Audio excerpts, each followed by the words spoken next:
Oke, Assalamualaikum warahmatullahi wabarakatuh. Halo teman-teman, ketemu lagi kita di perkuliahan prototipe pengembangan produk atau jasa.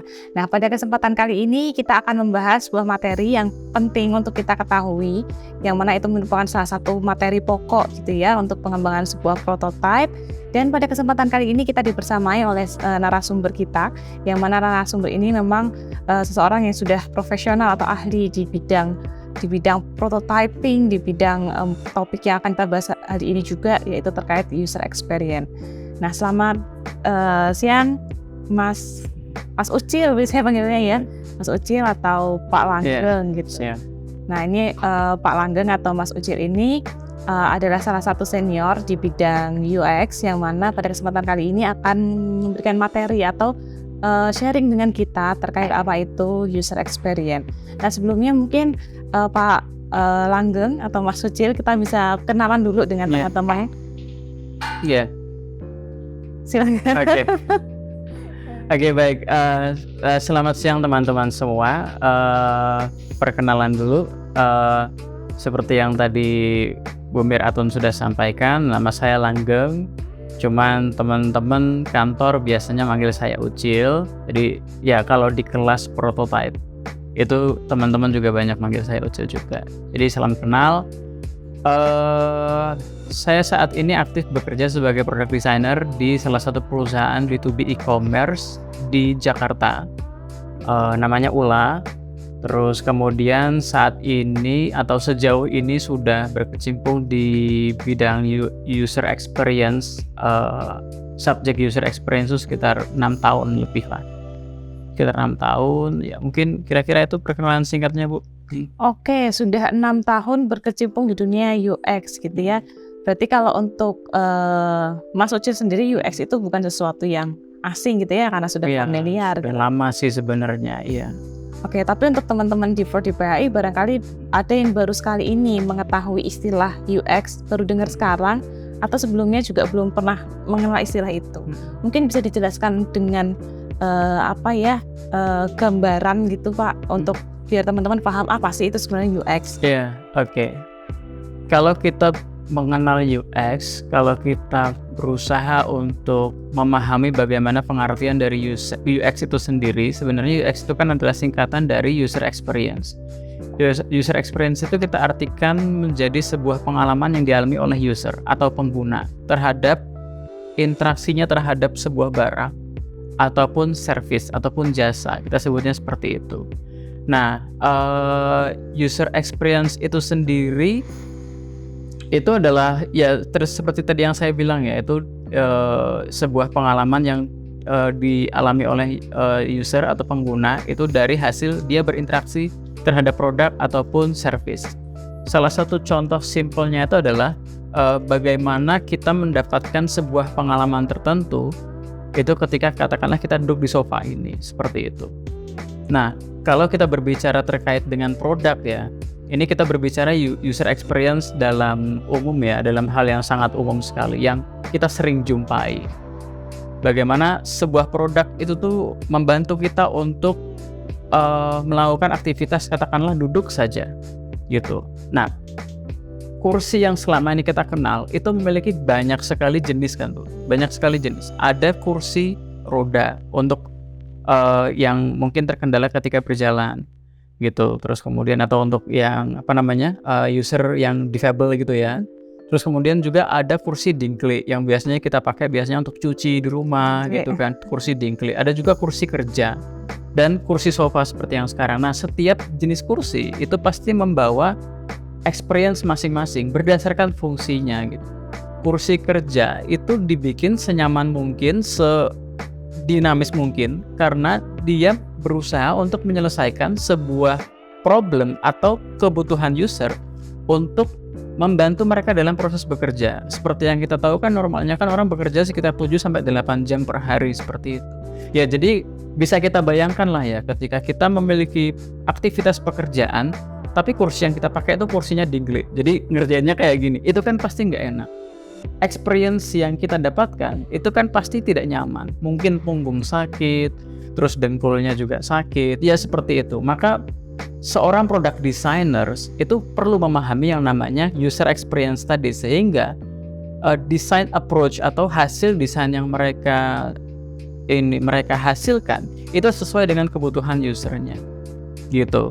Misalkan kayak di sebuah ruang santai, di sebuah rumah gitu, atau ruang TV kita sebutnya, atau ruang keluarga, itu di depan TV itu ada sofa gitu, sofa yang cukup lebar, terus ada cushion yang sangat empuk, mungkin materialnya bentuknya fabric seperti ini, lembut gitu, yaitu dirancang atau didesain ya karena untuk memenuhi kebutuhan kita bersantai gitu. Beda seperti kursi kerja lainnya seperti itu.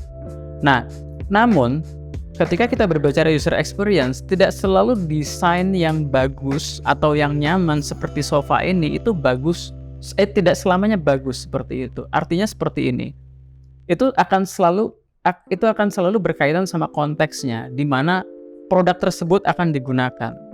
Ketika kita berbicara tentang kursi kantor yang sedinamis itu ya, sehingga dia ada rodanya gitu kan, biar bisa memudahkan kita untuk menggeser ke sana kemari, untuk berdekatan kepada coworkers atau teman kerja kita, berpindah meja satu dan lainnya lebih mudah gitu. Atau misalnya sofa yang dibikin empuk gitu, sehingga itu meningkatkan experience kita ketika bersantai. Maka kedua kursi tersebut juga belum tentu cocok untuk dipakai ketika kursi tersebut itu dipakai di sebuah wahana roller coaster. Iya kan?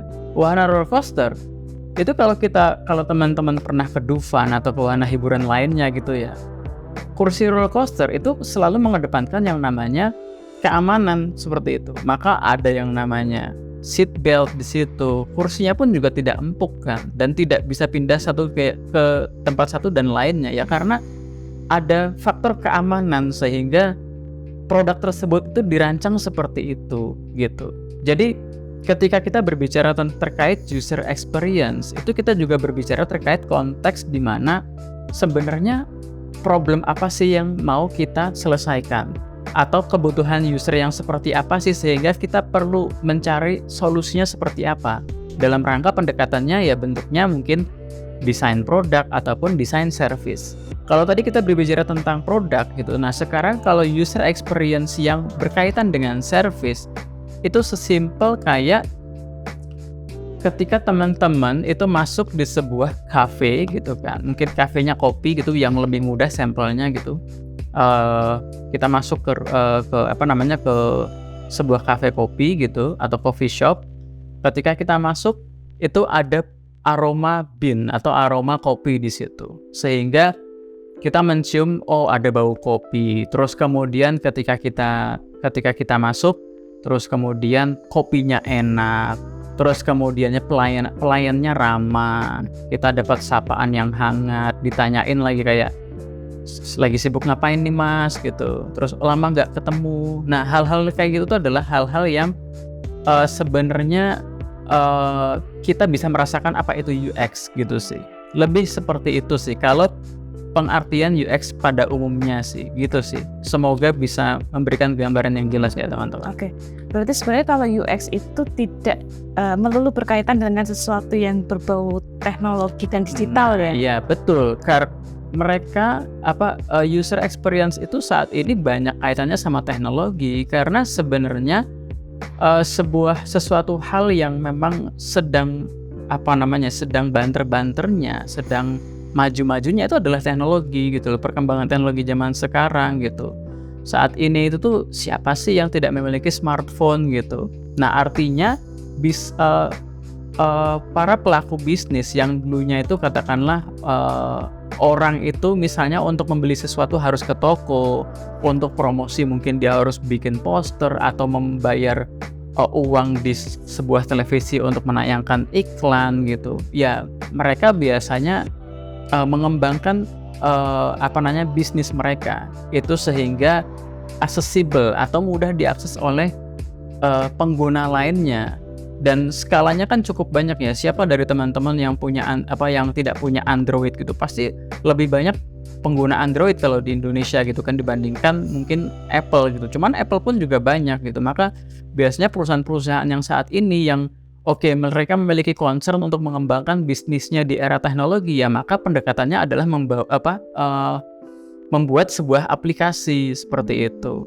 Nah, karena bentuk aplikasi ini adalah bentuk produk juga gitu, dan produknya kan ya karena produknya itu tuh dia itu bentuknya teknologi gitu. Nah, maka UX ini ada kaitannya sama bagaimana aplikasi ini itu nantinya itu mudah digunakan oleh user dan juga membawa keuntungan buat bisnis juga seperti itu. Jadi sebuah teori atau pendekatan kita dalam membangun produk atau membangun apps atau aplikasi itu menggunakan UX juga pada akhirnya, karena aplikasi tersebut itu termasuk produk gitu.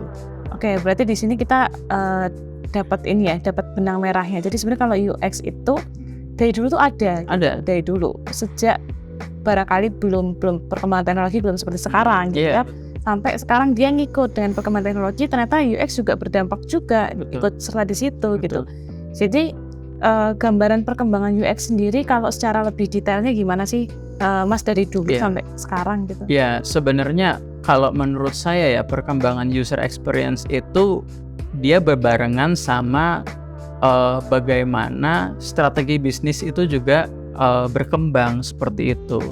Ketika misalnya nih ya,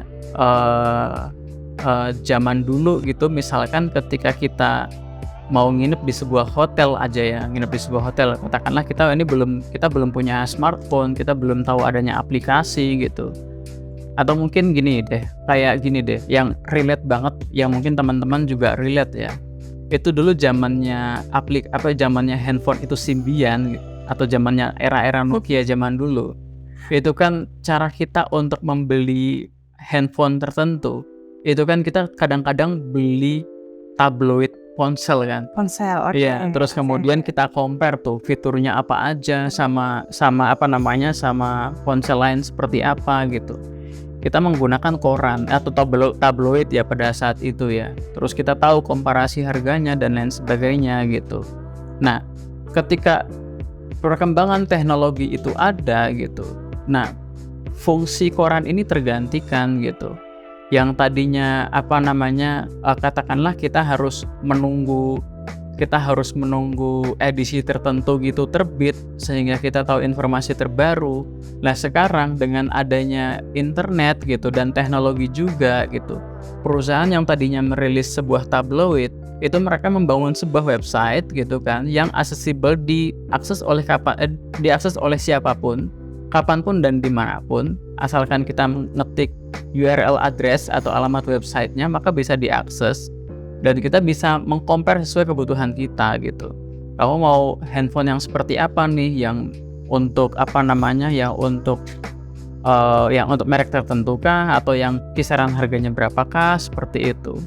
Kalau dulu ketika teman-teman itu pernah mengalami adanya forum jual beli di Kaskus ya kan pasti relate banget kan. Zaman di Kaskus dulu itu, ketika kita mau beli barang, kita buka Kaskus, terus kemudian kita lihat forumnya, forum jual beli, terus kemudian